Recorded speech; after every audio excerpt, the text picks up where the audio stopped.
A very good morning, students. Welcome back to SST online class. Students, in the last period, we had completed our geographical parts. Okay. Now, in this video, we are going to discuss a civic parts, which is Unit 4, India, Civic and Cultural Life. देखो हमारे SST में हमारा जो SST subject है वो 3 part मिलकर बनता है, ठीक है, जिसमें ज्योग्राफी का पार्ट्स आता है, जिसमें हिस्ट्री आती है, जिसमें सिविक्स आता है। सिविक्स मतलब हमारा जो नागरिक का हमें समाज में कैसे रहना चाहिए, हम भारत का नागरिक इस हिसाब से हमें क्या क्या करना चाहिए, हमें कौन कौन से अधिकार है, इन सब के बारे में सिविक्स में होता है।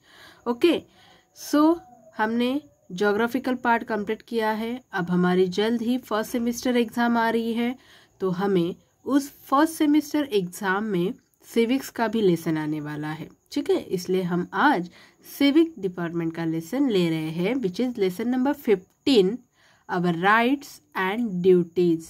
हमारे अधिकार कौन कौन से हैं, इनके बारे में हमें पता होना चाहिए। एंड हम इस भारत के रहिवासी हैं, हम इस भारत के नागरिक हैं, तो हमें भारत के लिए क्या क्या ड्यूटी करनी चाहिए, ये भी हमें इस लेसन में पता चलने वाला है। Okay, now let's start. Open your text book and page number 122. Unit number 4, India, Civic and Cultural Life. Our rights and duties. We will read about what is the Constitution, the important feature of the Constitution of India, the fundamental rights of people in India, the fundamental duties of people, the directive principles. इन सब के बारे में हम इस chapter में 1 by 1 read करेंगे। Okay, now let's go. India became independent on 15 August 1947 from the British rule. अब आपको जब आप 15 अगस्त 26 जनवरी को भाषण देते हो, है ना, तो ये हमेशा बोलते हो कि हमारा भारत देश 15 अगस्त 1947 को अंग्रेज़ों के गुलामी से आज़ाद हुआ, है ना। मतलब हमारे देश पर पहले किसका राज था? ब्रिटिश लोगों का राज था। और ब्रिटिश लोग इंडियन लोगों पर बहुत अत्याचार करते थे, उनको उनके अधिकार नहीं देते थे। तो इसके खिलाफ हमारे देश के जो महान देशभक्त लोग हैं, सैनिक है, वीर है, ठीक है, सोल्जर्स थे, जिन्होंने अपने देश में अपने देश की आज़ादी के लिए अपने प्राणों की आहुति दे दी, फांसी पर चढ़ गए, इन सभी ने बहुत मेहनत की आज़ादी प्राप्त करने में। ओके, और तब जाके 15 अगस्त 1947 को अंग्रेज़ों को ये देश छोड़कर वापस जाना पड़ा और हमें अंग्रेज़ों के गुलामी से आज़ाद कर दिया। Okay, after independence, the Constituent Assembly was formed to draft the Constitution of India. अब देखो, देश तो आज़ाद हो गया, अंग्रेज़ तो अपने देश में चले गए, लेकिन अब इंडिया को हमें सौंप दिया था। अब इतने बड़े इंडिया का राज कैसे चलाना है, उसके लिए कुछ नियम्स है। जैसे हमें एक क्लास में मॉनिटर होता है, तो मॉनिटर को भी कुछ क्लास के नियम बताते हैं, है ना, तब जाके वो फॉलो करते हैं और बाकी के स्टूडेंट्स भी फॉलो करते हैं। सेम वैसे भी अब तो ये तो इतने बड़े देश की बात है ना, देश में कई लोग होते हैं, कईयों के स्वभाव अलग अलग होते हैं, सबकी आपस में बनती है क्या? नहीं, कोई एक बोलता है तो कोई दूसरा बोलता। तो फिर इतने बड़े इंडिया को संभालना कोई मामूली बात थी क्या? नहीं, उसके लिए कुछ रूल्स बनाने पड़े, उसके लिए कुछ रेगुलेशंस बनाने पड़े, और ताकि पूरे इंडिया में रहने वाले जितने भी नागरिक हैं, जितने भी पीपल्स हैं, वो उस रूल को मानकर अपना जीवन आराम से व्यतीत कर सके। इसके लिए एक संविधान बनाना पड़ा कि नहीं, लोग अपने मर्जी से तो रहेंगे, लेकिन कैसे, उनको कुछ रूल्स एंड नियम फॉलो करने होंगे। तो उसके लिए क्या करना पड़ा? उसके लिए कॉन्स्टिट्यूशन असेंबली निर्माण करी गई और उसमें इंडिया के लिए एक संविधान बनाया गया। A constitution is a set of laws. क्या है कॉन्स्टिट्यूशन?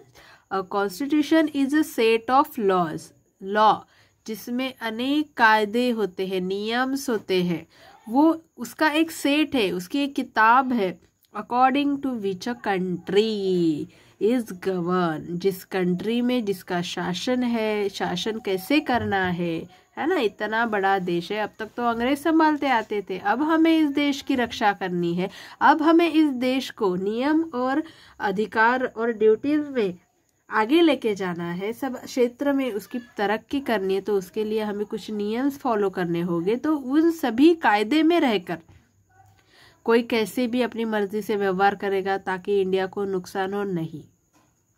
कायदों में रहकर, नियम में रहकर हमें अपना जीवन व्यतीत करना है और साथ में अपने देश की तरक्की भी करनी है। तो संविधान क्या होता है? A constitution is a set of laws, अनेक कायदे होते हैं उसमें, उसकी एक पूरा सेट है वो। According to which country is govern, उस कंट्री, जिस हर देश का कॉन्स्टिट्यूशन है, ठीक है, जिस देश में शासन करना है उस देश का एक कॉन्स्टिट्यूशन होता है। ओके, अब doctor Rajendra Prasad was the president of the constitution assembly. अब सबसे पहले डायरेक्ट तो संविधान नहीं बना, उसके लिए पहले एक असेंबली तैयार की गई और उस असेंबली के डॉक्टर राजेंद्र प्रसाद, ये देखो साइड में पिक्चर दिया है आपको, यस, वो प्रेसिडेंट थे। He later on became the first president of India, और बाद में वो इंडिया के पहले राष्ट्रपति बने। कौन? Doctor Rajendra Prasad. Okay, doctor B.R. Ambedkar, Baba Saheb Ambedkar was the chairman of the drafting committee. और अब ये संविधान निर्माण करना कोई मामूली बात नहीं है, ठीक है, उसके लिए बहुत विद्वान व्यक्ति की जरूरत थी और ये जिम्मेदारी सौंपी गई डॉक्टर बाबा साहेब अम्बेडकर को, जो कि चेयरमैन थे ड्राफ्टिंग कमेटी के।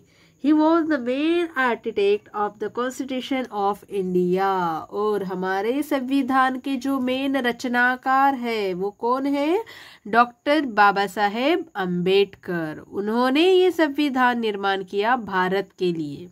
ओके, और ऐसे नहीं कि चलो बैठे लिखने के लिए और लिख दिया, नहीं, पहले उन्होंने पढ़ाई की, सभी देशों के, सभी कंट्रीज के कॉन्स्टिट्यूशन उन्होंने पढ़े और किसमें कौन से अच्छी अच्छी बातें हैं वो सब उन्होंने अपने कॉन्स्टिट्यूशन में डाले।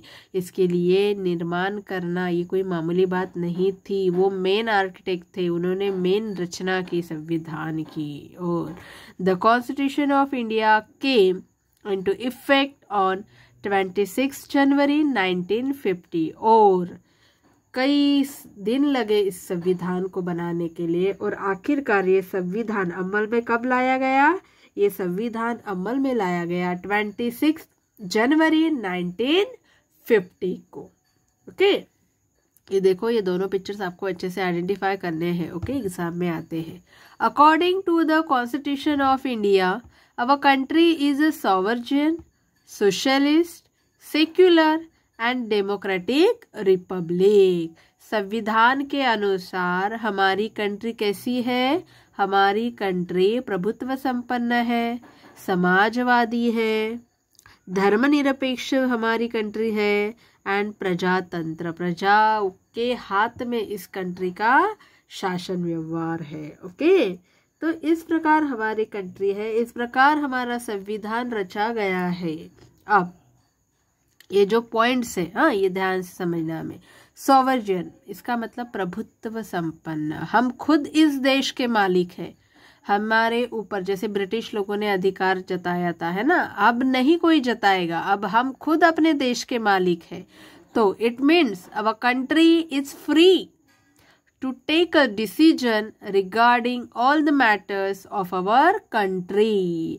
मतलब अब तक तो हमारे देश पर अंग्रेजों का राज था, अंग्रेज जैसे बोलते थे वैसे हम फॉलो करते थे, but now after independent today our country is free to take all decision regarding all the matter of our country। हमारे देश में जो जो एक घटना घटती है उसके बारे में सभी डिसीजन लेने का अधिकार किसको प्राप्त हुआ है? अभी हमारे इंडिया को प्राप्त हुआ है। ओके, तो this one is sovereign.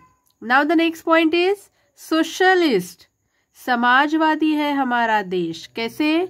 It means that all the people of our country are treated as equal. yes, equality ये सबसे बड़ा बेस है। ना कोई बड़ा ना कोई छोटा, नहीं ये औरत है करके उसको हमेशा नीचा दर्जा देना, ये पुरुष है इसलिए उसको हमेशा ऊंचा नो, as are all are equal, सभी इक्वल है हमारे देश में, ना कोई बड़ा है ना कोई छोटा है। हमारे कायदे के सामने सभी लोग एक समान ट्रीटेड किए जाते हैं। ओके, ये होता है socialist. Now the next is secular. What is secular? It means all the people are free to choose religion of their choice. yes, हमारे देश में विविधता है, विविधताओं से भरा हुआ संपन्न हमारा देश है। हमारे देश में ऐसे किसी को भी जबरदस्ती नहीं की कि नहीं आप पर्टिकुलर इसी धर्म का पालन करो, इसी भगवान की पूजा करो। नहीं, जिसको मर्जी जो चाहे वो उस रिलीजन की पूजा कर सकता है, उस रिलीजन को फॉलो कर सकता है। ये है हमारे संविधान के अनुसार हमें अधिकार प्राप्त मिला है।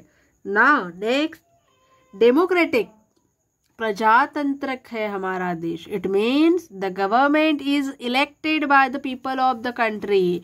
जो भी शासन व्यवहार में ऊंचे पद पर है, जैसे प्रधानमंत्री हो गए, राष्ट्रपति, जो भी हमारे देश का राज्य कारभार देखते हैं, शासन कारभार देखते हैं, उनको किसने चुना हुआ है?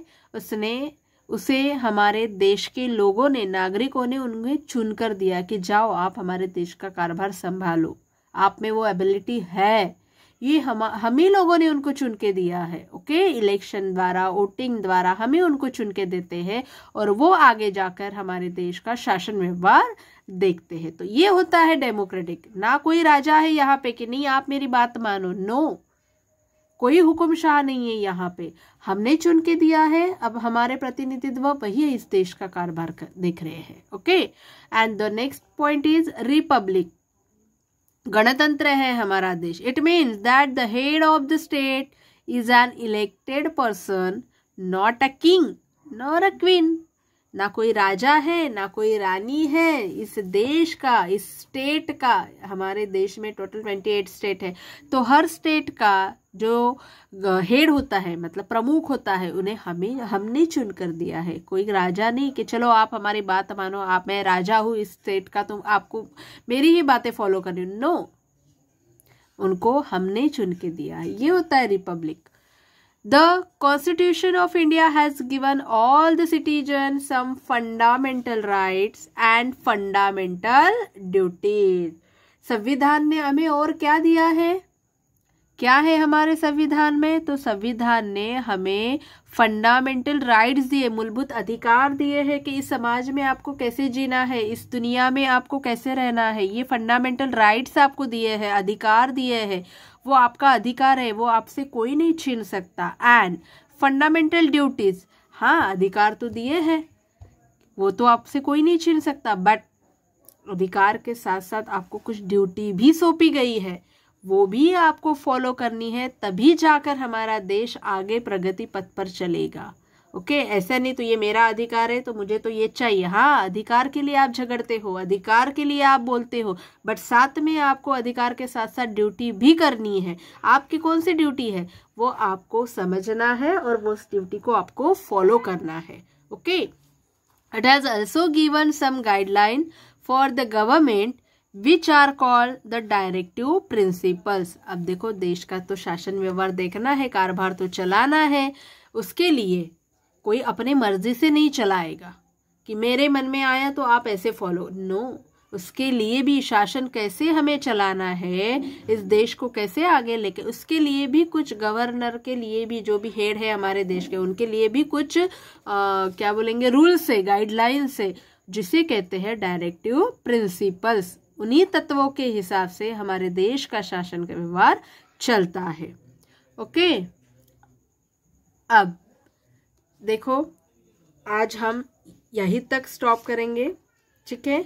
कल हम हमारे राइट्स क्या है, हमारे ड्यूटीज क्या है, ये हम नेक्स्ट पीरियड में जानेंगे। अभी आपको क्या करना है, ये लेसन अच्छे से रीड करना है 2 टाइम। जो हार्ड वर्ड्स है उसे अच्छे से पढ़ना है, समझना है. Okay, now the next period we are continue our next portion. Okay, so I take a leave. Goodbye and have a nice day.